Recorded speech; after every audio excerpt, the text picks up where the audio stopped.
చేస్తారనమాట. అందరం కలిసి ముచ్చట్లు చెప్పుకుంటూ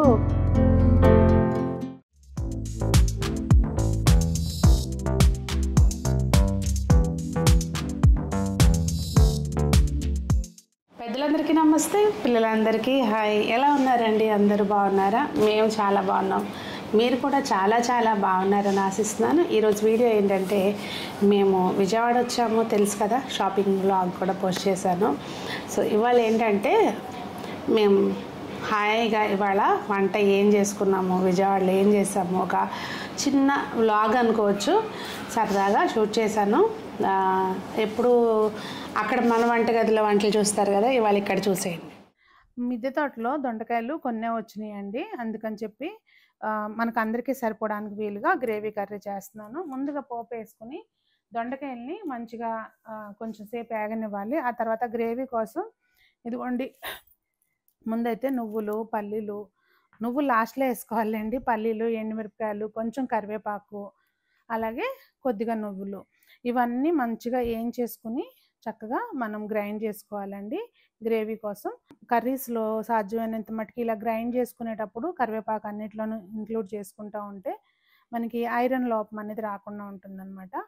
ఇప్పుడు ఈ ముక్కలు మంచిగా మగ్గినాక మనం చేసుకున్న ఈ పేస్ట్ ఏదైతే ఉందో అదంతా కూడా చక్కగా దీనిలోకి వేసేసుకుని సరిపోవడం వాటర్ పోసుకుని ఉప్పు కారం ఒకసారి చెక్ చేసుకుని గ్యాస్ ఆఫ్ చేసుకోవడమేనండి.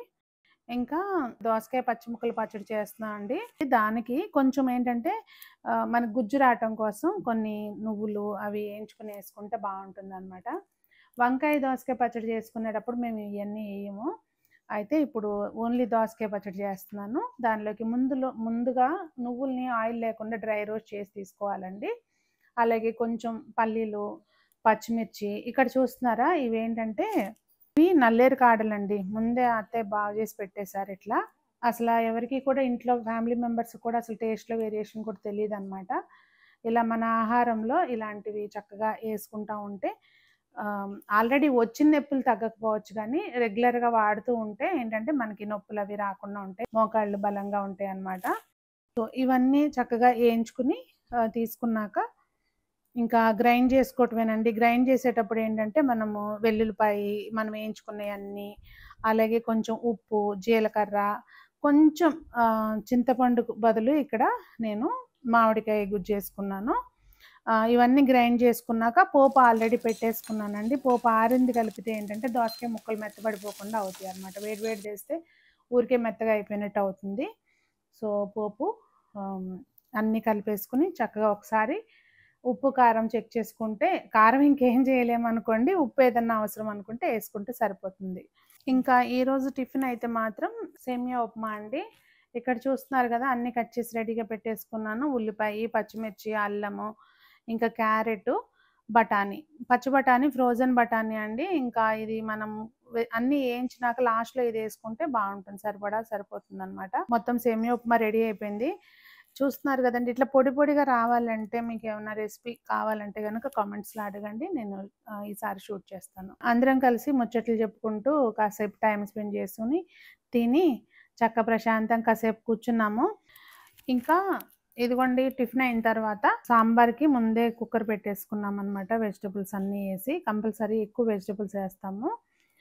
వేసుకుని అన్నీ అయినాక ఇక్కడ మాత్రం పోపులోకి ముందు మేము టమాటో వేయించినాక అప్పుడు ఈ వెజిటబుల్స్ బాయిల్ చేసి వేసుకుంటామండి.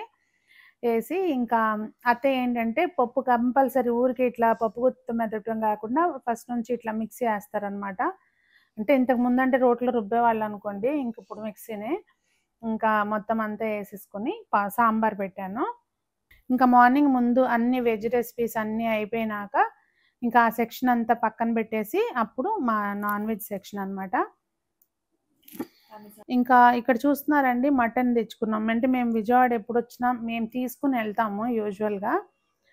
ఇక్కడ మటన్ కంపల్సరీ అండి. మీరు ఎప్పుడైనా చికెన్ తెచ్చుకోవడానికి వెళ్ళినా, మటన్ తెచ్చుకోవడానికి వెళ్ళినా క్యారీ బ్యాగ్స్ కాకుండా ఇలా బాక్స్ క్యారీ చేయటం అలవాటు చేసుకోండి. ఇది బై డిఫాల్ట్ అలవాటు చేసుకోండి. ఎక్కడికి వెళ్ళినా మీరు చాలా క్యారీ బ్యాగ్లు డైరెక్ట్గా వేసే కంటే మనం ఇట్లా తెచ్చుకుంటే మంచిది. ఇంకా నేను మటన్ది రెసిపీ ఏమి షూట్ చేయలేదండి. సో వంటంతా అయిపోయిందండి. నాన్ వెజ్ వండాం కదా, మొత్తం అంతా గ్యాస్ క్లీన్ చేసేసి శుభ్రంగా మళ్ళీ ముగ్గులు వేసి పెట్టేశాను. నా పని అయిపోయింది. ఇంకా మళ్ళీ అంటే అత్తయ్యలు తినరు కదా నాన్ వెజ్, సో శుభ్రం చేస్తారనమాట. మొత్తం అంతా సెక్షన్ అయిపోయింది. చూపిస్తా తర్వాత ఏమేమి ఉండము ఏంటనేది. ఇప్పుడైతే ఏంటంటే కుక్కర్ పెట్టాలి. ఈ కుక్కర్లకు అన్నిటికీ 20 సంవత్సరాలు, 25 సంవత్సరాలు, 30 సంవత్సరాలు హిస్టరీలు ఉన్నాయన్నమాట. ఇదైతే మా పెళ్ళి 27 ఏళ్ళు అయింది కదా, అంతకుముందు మరి ఎప్పుడు కొనుక్కున్నారో అప్పటి నుంచి. దీంట్లో కానీ డైరెక్ట్ ఏది వండము, లోపల స్టీల్ ఇది పెట్టి వండుతాం అనమాట. అది సో పని అంతా అయిపోయింది. ఇంకా అండ్ మీకు చూపించలేదు కదా, దద్దోజనం సంజన రిక్వైర్మెంట్ అనమాట ఇది. ఇంకా పచ్చళ్ళు ఇదిగోండి, ఇది దొండకాయ కూర. అవుట్పుట్ చూపించలేదు కదా, దొండకాయ కూర ఇట్లా ఉందన్నమాట. ఇంకా ఇదేంటిదమ్మా, పచ్చడి వేసాం కదా, దోసకాయ పచ్చడి. మొత్తం గట్టంతా క్లీన్ చేయకపోతే అసలు ఇప్పుడు నేను చేయలేదు అనుకోండి, మా అత్తయ్య వచ్చి చేసేస్తాను ఇమీడియట్గా. అందుకని చెప్పి నేను చేసి పెట్టేసా. ఎక్కడిదక్కడ ఉండాలి నీట్గా, లేకపోతే కోపం వచ్చేస్తుంది.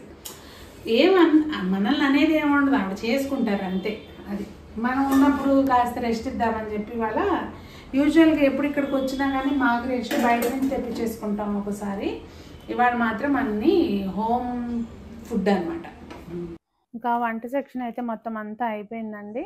అయిపోయినాక ఇప్పుడంటే నాకు కూడా హడావుడి ఉంటుంది కనుక నేను కూడా ఏమి ఎక్కువ హెల్ప్ చేయలేకపోతున్నాను వచ్చినప్పుడు. ఇంతకుముందు మేము మీరట్లో ఉన్నప్పుడు వచ్చినప్పుడు కొంచెం కబర్డ్స్ అవి సర్ది పెట్టడం అట్లా చేసేదాన్ని. ఇంక ఇప్పుడు ఏమీ హెల్ప్ చేయలేకపోతున్నాయి. ఉన్నప్పుడు ఏంటంటే కొంచెం ఇవన్నీ తుడుద్దాంలే అయిన వరకు అని చెప్పి చేస్తున్నాను. ఇంకా వంట అంతా అయిపోయిన తర్వాత అండి, ఎలాగో వచ్చాను కదా ఒక వీడియో షూట్ చేద్దామని చెప్పి చేస్తున్నాము. అయితే ఎప్పటి నుంచో అనుకుంటున్నాము ఇది. చాలామంది కామెంట్స్లో కూడా అడుగుతూ ఉంటారు, మీ ఇద్దరు బాండింగ్ గురించి ఏదైనా చేయండి వీడియో, అసలు గొడవలు రాకుండా, ఎలా మీకు గొడవలు రావా, ఇట్లా అడుగుతూ ఉంటారు. అందుకని చెప్పి ఈ వీడియో షూట్ చేస్తున్నాము. అది మీరు నిన్న పోస్ట్ చేశానండి వీడియో, ఒకవేళ చూడకపోతే చూడండి. ఇక్కడ మీరు చూస్తున్నారా, 3 జనరేషన్లో ఒకటే స్క్రీన్ మీద సంజమ్మ ఏమో షూట్ చేస్తుంది, మేమిద్దరం మాట్లాడుతున్నాము. 3 జనరేషన్స్ అనమాట. ఇంకా చాలా రోజుల తర్వాత అండి మేము ఇక్కడ ఒక 2 డేస్ ఉన్నాం కనుక ప్రశాంతంగా ఫ్యామిలీతోటి టైం స్పెండ్ చేసినట్టు అనిపించింది. వంట అయిపోయింది, శుభ్రంగా కూర్చొని అందరం కలిసికట్టుగా చాలా రోజులు అయిపోయిందండి. అంటే ఉన్నాళ్ళం అందరం ఇక్కడ 2 టికెట్లు ఆబ్సెంట్ ప్రెజెంట్.